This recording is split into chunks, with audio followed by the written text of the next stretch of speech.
Hello and welcome दोस्तों। आज का वीडियो हम लोग रेरा के लिए बना रहे हैं। मेरे बहुत सारे दोस्त और बहुत सारे कमेंट आए कि सर आप एडवोकेट होने के साथ साथ में सिविल इंजीनियरिंग बैकग्राउंड से भी आते हैं, तो प्लीज हमें रेरा के लिए जानकारी दीजिए। तो मैं आज आपको ये वीडियो थोड़ा लंबा होने वाला है, रेरा के बारे में आपको विस्तृत जानकारी देने वाला हूँ, तो आप प्लीज ध्यान से सुनिए। रेरा एक्ट क्या है? ये रेरा एक्ट का लीगल और टेक्निकल एस्पेक्ट बताने से पहले मैं जो अपने सामान्य व्यूअर है उनके लिए एक आसान भाषा में बताना चाहता हूँ कि महाभारत हम सबने देखी है। महाभारत में एक पात्र था कर्ण करके। कर्ण बहुत बड़ा योद्धा था, लेकिन वो बहुत बड़ा योद्धा होने के साथ साथ वीर भी था, लेकिन उसको एक चीज महावीर बना दी थी और महायोद्धा बना दी थी, वो थे उसके पास दिए हुए कवच कुंडल। वो कवच कुंडल पहनने के बाद उसे कोई नहीं हरा सकता है। वैसा ही काम रेरा जो है, जो घर खरीदार करते हैं उपभोक्ता के लिए करता है कवच कुंडल का काम।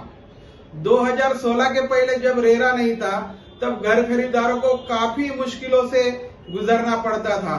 बिल्डर उनसे पैसे ले लेता था, ना पैसा मिलता था ना उनको घर मिलता था। फिर वो उपभोक्ता जाए भी तो कहा जाए, तो उनको दर दर भटकना पड़ता था, और जाना है तो सिविल कोर्ट में जाना है। सिविल कोर्ट में जाएंगे तो बहुत सारा खर्चा, बहुत सारा टाइम निकल जाता था, तो भी घर उपभोक्ता को या घर खरीदने वालों को ना उनका घर मिलता था ना कोई राहत मिलती थी। अभी 2016 के पहले, रेरा आने के पहले क्या होता था, इसका मैं एक आपको उदाहरण देता हूँ, जरा ध्यान से सुनिए। अभी एक एग्जाम्पल के लिए, मिस्टर कुमार एक बिल्डर थे 2016 के पहले। उन्होंने 3 प्रोजेक्ट चालू किए, प्रोजेक्ट बी, सी, डी। तीनों प्रोजेक्ट कुछ कारण की वजह से उनका एकदम धीरे धीरे चल रहे थे, कोई प्रोग्रेस नहीं था। बी प्रोजेक्ट में कॉन्ट्रैक्टर को उन्होंने पैसा नहीं दिया, इसलिए कॉन्ट्रैक्टर काम नहीं कर रहा था। सी प्रोजेक्ट में जो पैसा उन्हें मिला, वो सी प्रोजेक्ट के पैसों में उन्होंने 1 से 2 उनके अलग अलग बिजनेस ओपन किए, तो सी प्रोजेक्ट का पैसा भी उधर चला जाने के वजह से सी प्रोजेक्ट का काम भी रुक गया। वैसे ही डी प्रोजेक्ट में ऐसी कुछ परेशानी आई, तो वो भी काम धीरे धीरे चल रहा था। तो मिस्टर कुमार जो बिल्डर है, उनके बी, सी, डी ये तीनों प्रोजेक्ट पूरी तरह से रुके हुए थे या धीरे धीरे चल रहे थे। तो मिस्टर कुमार क्या करते हैं, एक ए जगह पे उनकी बहुत ही अच्छी जगह होती है, जो स्टेशन से नजदीक है, मार्केट से नजदीक है, यानी बोल सकते हैं कि एकदम प्रीमियम लैंड है। ऐसे जगह पे वो उनका ए प्रोजेक्ट चालू करते हैं, और वो ए प्रोजेक्ट चालू करने के लिए उसका भूमि पूजन करते हैं, एडवर्टाइज करते हैं। और वो लैंड इतना प्रीमियम होने के वजह से उधर में लोग आते हैं और बुकिंग करते हैं, और बुकिंग करते वक्त वो ए प्रोजेक्ट में उनको 5 करोड़ रुपया बुकिंग में आ जाता है। तो मिस्टर कुमार वो 5 करोड़ रुपए अपने अलग अलग बैंक अकाउंट में ले लेते हैं। कुछ पैसे उनके अकाउंट में लेते, कुछ उनके वाइफ के अकाउंट में, कुछ ड्राइवर के अकाउंट में, ऐसे अलग अलग अकाउंट में लेते हैं। और वो 5 करोड़ जो उन्होंने ए प्रोजेक्ट के लिए लिया था, वो ए प्रोजेक्ट में लगाने के बजाय वो क्या करते हैं, बी, सी, डी ये तीनों प्रोजेक्ट में 1.5 करोड़ 1.5 करोड़ दे देते हैं। अभी बचा कितना, 5 करोड़ में से बचा 50 लाख। यानी जो प्रोजेक्ट दिखा के उन्होंने लोगों से 5 करोड़ रुपए लिए थे, वो प्रोजेक्ट के लिए बचा 50 लाख, और जो उनके प्रोजेक्ट बंद थे बी, सी, डी, उनको मिल गया 1.5 ऐसे 4.5 लाख ए प्रोजेक्ट का चला गया। तो अभी बात क्या हुआ, इसकी वजह से बी, सी, डी ये प्रोजेक्ट तो चल रहे हैं, लेकिन जो ए प्रोजेक्ट है जिसको दिखा के उन्होंने पैसा लिया, उसका काम एकदम धीरे से यानी स्टॉप ही हो गया। तो जो ए प्रोजेक्ट में लोगों ने पैसा दिया था, वो इंतजार कर रहे हैं कि एक बिल्डिंग कब बनेगी, हमारा घर कब बनेगा। ये हो गई 2016 के पहले की बात, जब रेरा नहीं था। तो रेरा आने के बाद में ये सिचुएशन में क्या फर्क आया है, मैं आपको बताता हूँ। जब से 2016 में रेरा आया है, वही मिस्टर कुमार अगर ए प्रोजेक्ट दिखा के लोगों से 5 करोड़ अगर जमा करते हैं, तो वो ऐसे अलग अलग अकाउंट से जमा नहीं कर सकते। एज पर रेरा प्रोविजन, उनको जो ए प्रोजेक्ट के नाम से शेड्यूल बैंक में वो प्रोजेक्ट का अकाउंट ओपन करना है, और वो प्रोजेक्ट दिखा के उन्होंने जो 5 करोड़ अमाउंट जमा किया है उसमें का 70% अमाउंट उनको वही अकाउंट में रखना है प्रोजेक्ट कंप्लीट करने के लिए, वो प्रोजेक्ट का काम करने के लिए, जिसे दिखा के उन्होंने लोगों से पैसा लिया है। इस वजह से फायदा क्या हो रहा है कि ए प्रोजेक्ट का पैसा वो ए प्रोजेक्ट में ही रह रहा है और वही बैंक अकाउंट में रह रहा है। और रेरा में ऐसा प्रयोजन भी किया गया है, अगर वो अकाउंट से आपको पैसा निकालना है तो उसके लिए जितना परसेंटेज आपका वर्क कंप्लीट होगा वो परसेंटेज के हिसाब से जो ऑथराइज इंजीनियर या आर्किटेक्ट का कंप्लीशन सर्टिफिकेट लेना पड़ेगा, और वो सर्टिफिकेट लेने के बाद में सीए का भी सर्टिफिकेट लेना पड़ेगा। वो दोनों सर्टिफाइड करेंगे तभी जाके जो अकाउंट मेंटेन किया है प्रॉपर प्रोजेक्ट के लिए उससे वो पैसा निकाल पाएंगे। ये बहुत बड़ा फायदा रेरा की वजह से मिल रहा है। तो मैं आप लोगों को सबसे विनती करना चाहता हूँ कि इसके आगे में आप कोई भी घर या कोई भी प्रॉपर्टी खरीदे तो वो रेरा रजिस्टर होना बहुत ही जरूरी है। ये रेरा जो है आपके लिए जो कर्ण का कवच कुंडल है, मैं जैसे पहले उदाहरण दिया वैसा काम करेगा। एक तो आपको घर मिलेगा, घर अगर नहीं मिलेगा तो आपने जो पैसा बिल्डर को दिया है, आपका मेहनत का पैसा वो वेस्टेज नहीं जाएगा, वो विद बैच रेरा अथॉरिटी आपको रिटर्न करेगा। ये 99% मैं आपको गारंटी देना चाहता हूँ।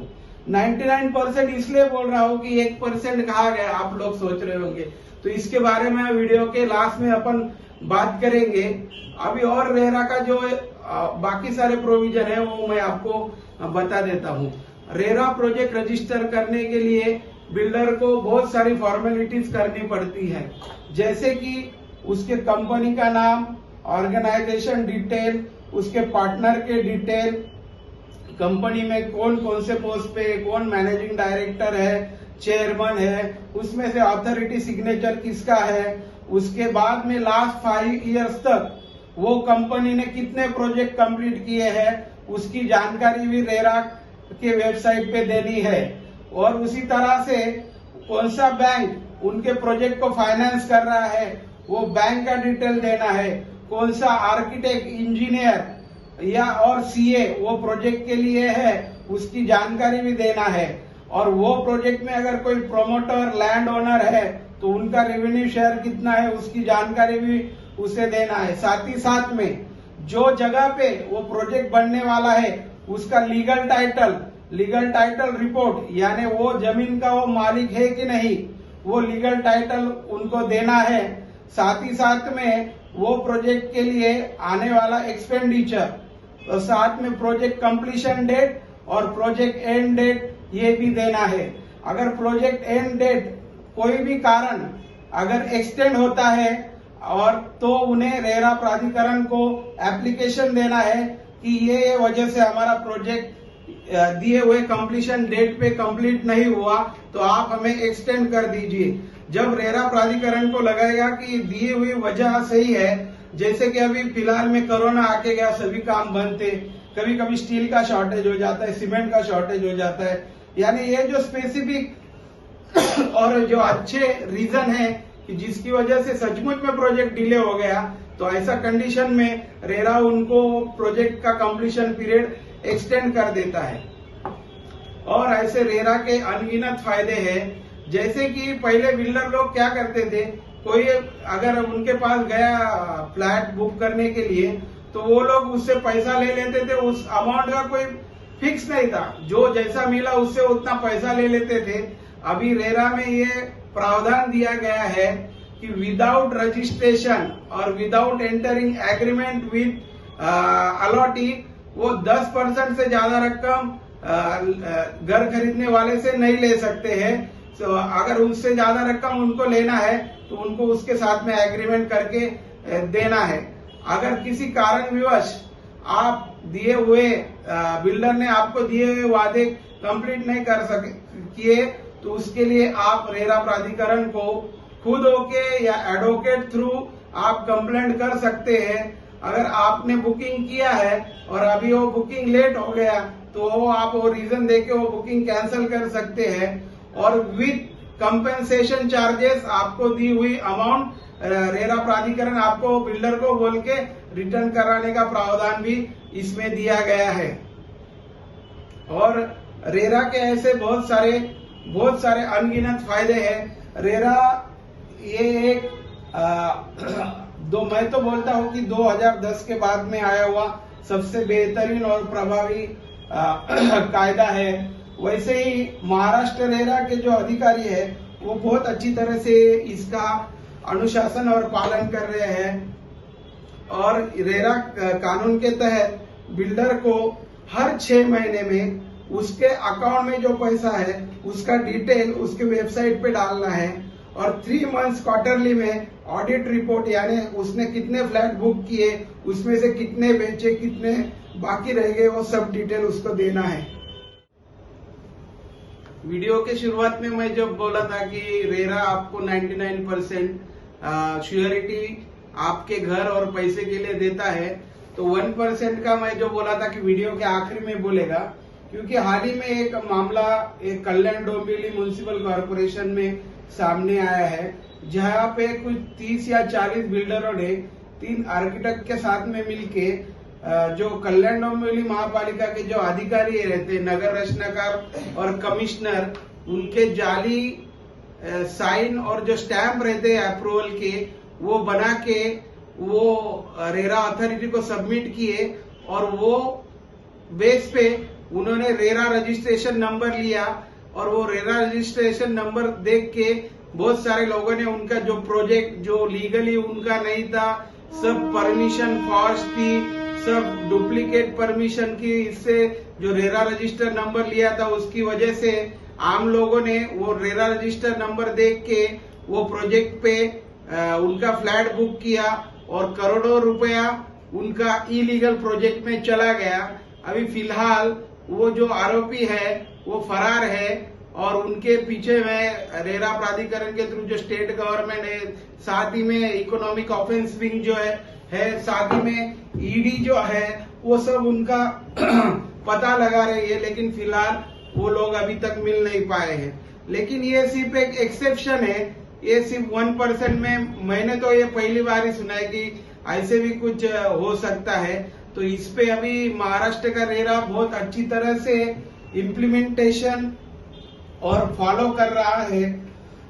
और फिलहाल ही में उन्होंने महाराष्ट्र के जो जितने भी बिल्डर थे, लगभग 30 या 40,000, उनको सबको नोटिस दिया है कि जो लोगों ने उनका वेबसाइट पे क्वार्टरली या 6 मंथ में प्रोजेक्ट का अपडेट नहीं दिया है, उनको विद इन मंथ का नोटिस इशू करके उनका प्रोजेक्ट का सब डिटेल अपडेट करने के लिए कहा है।